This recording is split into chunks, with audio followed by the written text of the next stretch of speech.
शांति।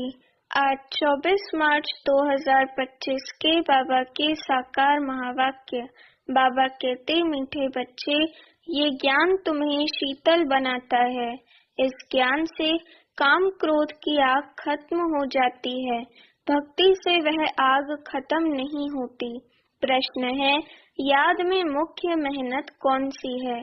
उत्तर है, बाप की याद में बैठते समय देह भी याद ना आए। आत्माभिमानी बन बाप को याद करो, यही मेहनत है। इसमें ही विघ्न पड़ता है, क्योंकि आधा कल्प देह अभिमानी रहे हो। भक्ति माना ही देह की याद। बाबा कहते, ओम शांति। तुम बच्चे जानते हो, याद के लिए एकांत की बहुत जरूरत है। जितना तुम एकांत व शांत में बाप की याद में रह सकते हो, उतना झुंड में नहीं रह सकते हो। स्कूल में भी बच्चे पढ़ते हैं तो एकांत में जाकर स्टडी करते हैं। इसमें भी एकांत चाहिए। घूमने जाते हो तो उसमें भी याद की यात्रा मुख्य है। पढ़ाई तो बिल्कुल सहज है, क्योंकि आधा कल्प माया का राज्य आने से ही तुम देह अभिमानी बनते हो। पहला शत्रु है देह अभिमान। बाप को याद करने के बदले देह को याद कर लेते हैं। इसको देह का अहंकार कहा जाता है। यहाँ तुम बच्चों को कहा जाता है, आत्म अभिमानी बनो। इसमें ही मेहनत लगती है। अब भक्ति तो छूटी, भक्ति होती ही है शरीर के साथ। तीर्थों आदि पर शरीर को ले जाना पड़ता है। दर्शन करना है, ये करना है, शरीर को जाना पड़े। यहाँ तुमको यही चिंतन करना है कि हम आत्मा हैं, हमको परमपिता परमात्मा बाप को याद करना है। बस जितना याद करेंगे तो पाप कटते जाएंगे। भक्ति मार्ग में तो कभी पाप कटते नहीं हैं। कोई बूढ़े आदि होते हैं तो अंदर में ये वहम होता है, हम भक्ति नहीं करेंगे तो नुकसान होगा, नास्तिक बन जाएंगे। भक्ति की जैसे आग लगी हुई है और ज्ञान में है शीतलता। इसमें काम क्रोध की आग खत्म हो जाती है। भक्ति मार्ग में मनुष्य कितनी भावना रखते हैं, मेहनत करते हैं। समझो बद्रीनाथ पर गए, मूर्ति का साक्षात्कार हुआ, फिर क्या झट भावना बन जाती है। फिर बद्रीनाथ के सिवाय और कोई की याद बुद्धि में नहीं रहती। आगे तो पैदल जाते थे। बाप कहते हैं, मैं अल्प काल के लिए मनोकामना पूरी कर देता हूँ, साक्षात्कार कराता हूँ, बाकी मैं इनसे मिलता नहीं हूँ। मेरे बगैर वर्षा थोड़ी ही मिलेगा। वर्षा तो तुमको मेरे से ही मिलता है ना, मिलना है ना। ये तो सभी देहधारी हैं। वर्षा एक ही बाप रचता से मिलता है। बाकी जो भी हैं जड़ अथवा चैतन्य, वह सारी है रचना। रचना से कभी वर्षा मिल ना सके। पतित पावन एक ही बाप है।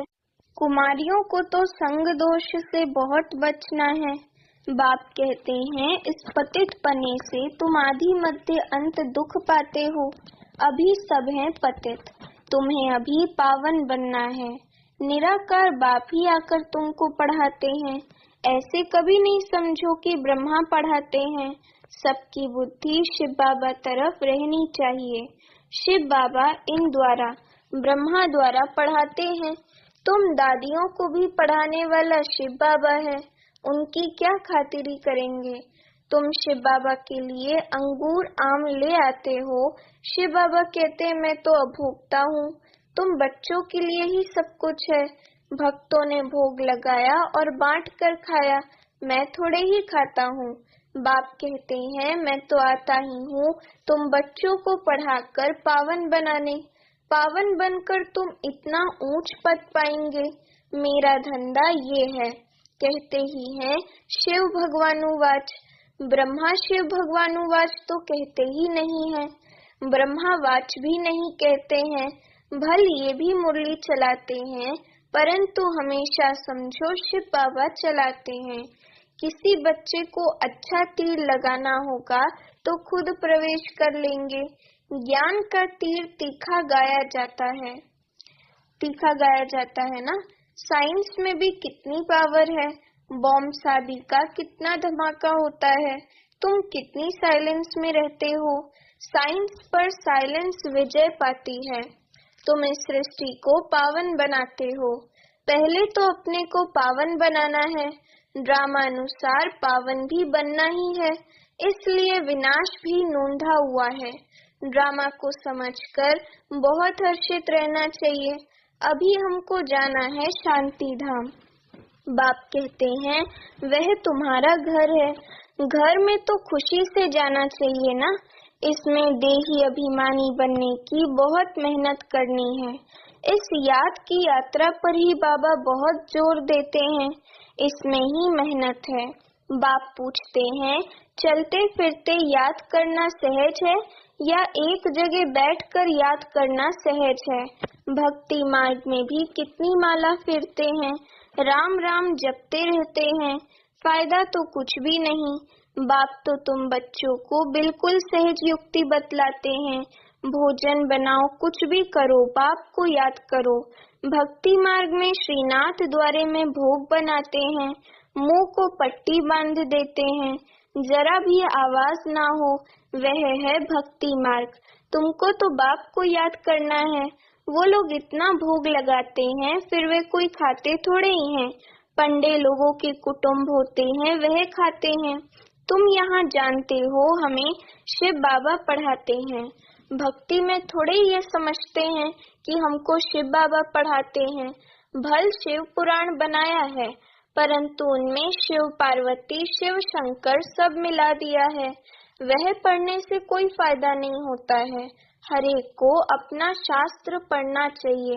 भारतवासियों की है एक गीता, क्रिश्चियन का बाइबल एक होता है। देवी देवता धर्म का शास्त्र है गीता, उसमें ही नॉलेज है। नॉलेज ही पढ़ी जाती है, तुमको नॉलेज पढ़नी है। लड़ाई आदि की बातें जिन किताबों में हैं, उससे तुम्हारा कोई काम ही नहीं है। हम हैं योग बल वाले, फिर बाहुबल वालों की कहानियां क्यों सुने। तुम्हारी वास्तव में लड़ाई है नहीं, तुम योग बल से 5 विकारों पर विजय पाते हो। तुम्हारी लड़ाई है 5 विकारों से, वह तो मनुष्य मनुष्य से लड़ाई करते हैं, तुम अपने विकारों से लड़ाई लड़ते हो। ये बातें सन्यासी आदि समझा न सके, तुमको कोई ड्रिल आदि भी नहीं सिखलाई जाती है। तुम्हारी ड्रिल है ही एक, तुम्हारा है ही योग बल। याद के बल से 5 विकारों पर जीत पाते हो। ये 5 विकार दुश्मन हैं, उनमें भी नंबर 1 है देह अभिमान। बाप कहते हैं तुम तो आत्मा हो ना, तुम आत्मा आती हो, आकर गर्भ में प्रवेश करती हो। मैं तो इस शरीर में विराजमान हुआ हूँ, मैं कोई गर्भ में थोड़े ही जाता हूँ। शिव बाबा कहते हैं मैं कोई गर्भ में थोड़े ही जाता हूँ।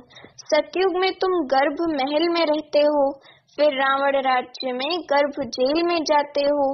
मैं तो प्रवेश करता हूँ, इसको दिव्य जन्म कहा जाता है। ड्रामानुसार मुझे इसमें आना पड़ता है। शिव बाबा कहते हैं ड्रामानुसार मुझे ब्रह्मा तन में अवतरित होना पड़ता है।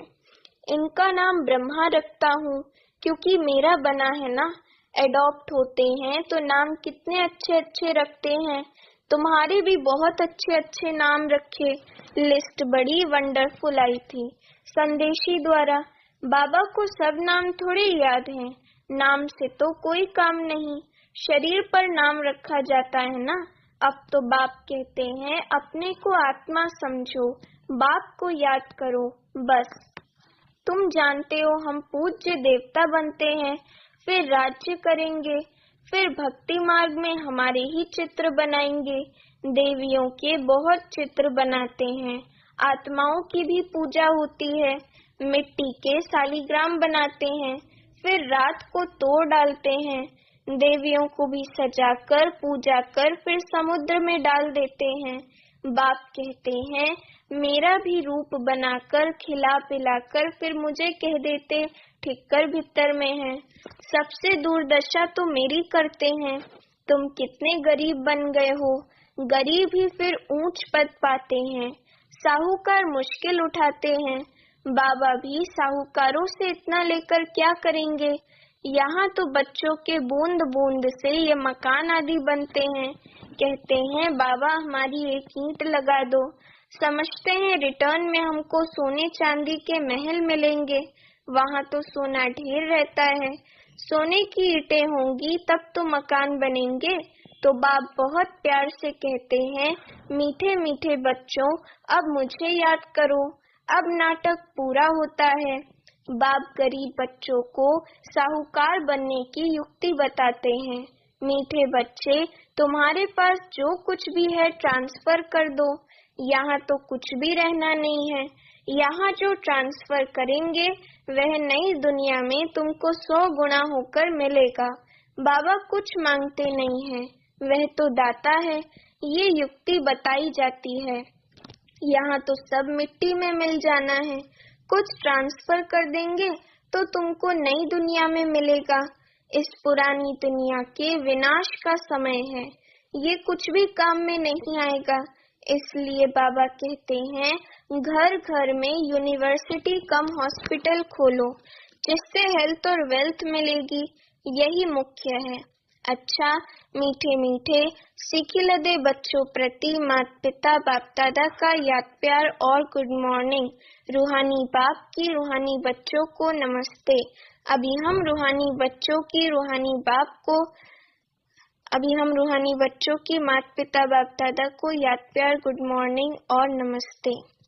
रात्रि क्लास 12 मार्च 1968।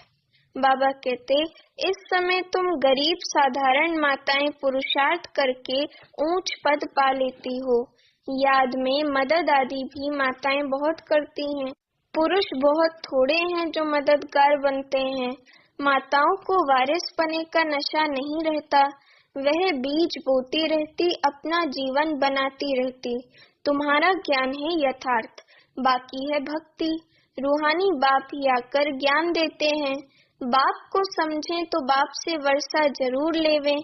तुमको बाप पुरुषार्थ कराते रहते हैं, समझाते रहते हैं, टाइम वेस्ट मत करो। बाप जानते हैं कोई अच्छे पुरुषार्थी हैं, कोई मीडियम, कोई थर्ड। बाबा से पूछें तो बाबा झट बता दे, तुम फर्स्ट हो या सेकंड हो या थर्ड हो। किसको ज्ञान नहीं देते हो तो थर्ड क्लास ठहरे। सबूत नहीं देते तो बाबा जरूर कहेंगे ना। भगवान आकर जो ज्ञान सिखलाते हैं वो फिर प्राय लोप हो जाता है, ये किसको भी पता नहीं है। ड्रामा के प्लान अनुसार ये भक्ति मार्ग है, इनसे कोई मुझे प्राप्त कर नहीं सकता।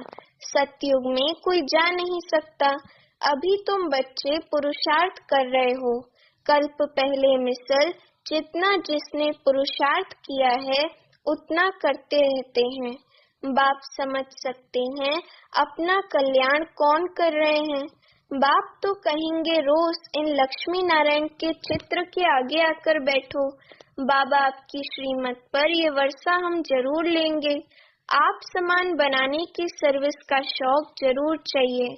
सेंटर्स वालों को भी लिखता हूँ, इतने वर्ष पढ़े हो, किसको पढ़ा नहीं सकते हो तो बाकी पढ़े क्या हो। बच्चों की उन्नति तो करनी चाहिए ना। बुद्धि में सारा दिन सर्विस के ख्याल चलने चाहिए। तुम वानप्रस्थ हो ना, वानप्रस्थियों के भी आश्रम होते हैं। वानप्रस्थियों के पास जाना चाहिए। मरने के पहले लक्ष्य तो बता दो। वाणी से परे तुम्हारी आत्मा जाएगी कैसे? पतित आत्मा तो जा न सके। भगवानुवाच माम एकम याद करो तो तुम वानप्रस्थ में चले जाएंगे।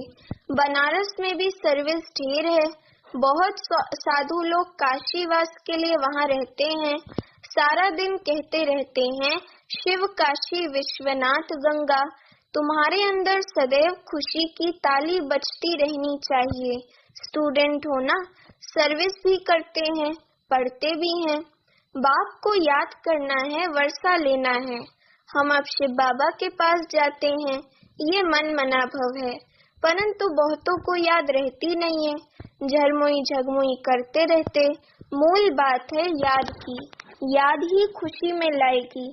सभी चाहते तो हैं कि विश्व में शांति हो, बाबा भी कहते हैं उन्हें समझाओ कि विश्व में शांति अब स्थापन हो रही है। इसलिए बाबा लक्ष्मी नारायण के चित्र को जास्ती महत्व देते हैं। बोलो, ये दुनिया स्थापन हो रही है जहाँ सुख, शांति, पवित्रता सब था। सभी कहते हैं विश्व में शांति हो। प्राइज भी बहुतों को मिलती रहती है। वर्ल्ड में पीस स्थापन करने वाला तो मालिक होगा ना। इन्हों के राज्य में, विश्व में शांति थी। एक भाषा, एक राज्य, एक धर्म था। बाकी सभी आत्माएं निराकारी दुनिया में थी। ऐसी दुनिया किसने स्थापन की थी? पीस किसने स्थापन की थी? फॉरेनर्स भी समझेंगे ये पैराडाइज था, इन्हों का राज्य था, लक्ष्मी नारायण का। वर्ल्ड में पीस तो अब स्थापन हो रही है। बाबा ने समझाया था, प्रभात फेरी में भी ये लक्ष्मी नारायण का चित्र निकालो, जो सभी के कानों में आवाज पड़े कि ये राज्य स्थापन हो रहा है। नर्क का विनाश सामने खड़ा है। ये तो जानते हैं ड्रामा अनुसार शायद देरी है, बड़ों के तकदीर में अभी नहीं है। फिर भी बाबा पुरुषार्थ कराते रहते हैं। ड्रामा अनुसार सर्विस चल रही है। अच्छा, गुड नाइट। धारणा के लिए मुख्य सार। पहली पॉइंट, संग दोष से अपनी बहुत बहुत संभाल करनी है। कभी पतितों के संग में नहीं आना है। साइलेंस बल से इस सृष्टि को पावन बनाने की सेवा करनी है। दूसरी पॉइंट, ड्रामा को अच्छी तरह समझकर हर्षित रहना है। अपना सब कुछ नई दुनिया के लिए ट्रांसफर करना है। वरदान है, बाप द्वारा सफलता का तिलक प्राप्त करने वाले सदा आज्ञाकारी दिल तख्त नशीन भव। वरदान का स्पष्टीकरण, भाग्य विधाता बाप रोज अमृत वेले अपने आज्ञाकारी बच्चों को सफलता का तिलक लगाते हैं। आज्ञाकारी ब्राह्मण बच्चे कभी मेहनत व मुश्किल शब्द मुख से तो क्या, संकल्प में भी नहीं ला सकते हैं। वह सहज योगी बन जाते हैं। इसलिए कभी भी दिल शिकस्त नहीं बनो, लेकिन सदा दिल तख्त नशीन बनो, रहम दिल बनो। अहम भाव और वहम भाव को समाप्त करो। स्लोगन है, विश्व परिवर्तन की डेट नहीं सोचो, स्वयं के परिवर्तन की घड़ी निश्चित करो। विश्व परिवर्तन की डेट नहीं सोचो, स्वयं के परिवर्तन की घड़ी निश्चित करो। अव्यक्त इशारे, सत्यता और सभ्यता रूपी कल्चर को अपनाओ। जो प्योरिटी की पर्सनालिटी से संपन्न रॉयल आत्माएं हैं, उन्हें सभ्यता की देवी कहा जाता है। उनमें क्रोध विकार की इम्प्योरिटी भी नहीं हो सकती। क्रोध का सूक्ष्म रूप ईर्ष्या, द्वेष, घृणा भी अगर अंदर में है तो वह भी अग्नि है जो अंदर ही अंदर जलाती है। बाहर से लाल पीला नहीं होता, लेकिन काला होता है। तो अब इस कालेपन को समाप्त कर सच्चे और साफ बनो। अच्छा, ओम शांति।